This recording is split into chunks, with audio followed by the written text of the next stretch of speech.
Maysville, Kentucky, public warning system. During potentially dangerous weather situations,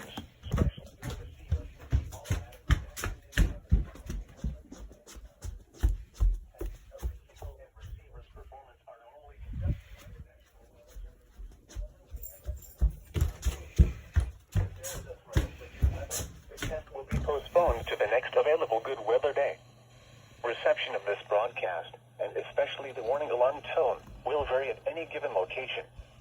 This variability, normally more noticeable at greater distances from the transmitter, can occur even though you are using a good quality receiver in good working order. The warning alarm tone will be activated for hazardous watches and warnings for the following counties in Kentucky: Bracken, Lewis, Mason, and Robertson. And in Ohio, Adams and Brown. This concludes the weekly test of weather radio station KZZ, 49 Maysville, Kentucky.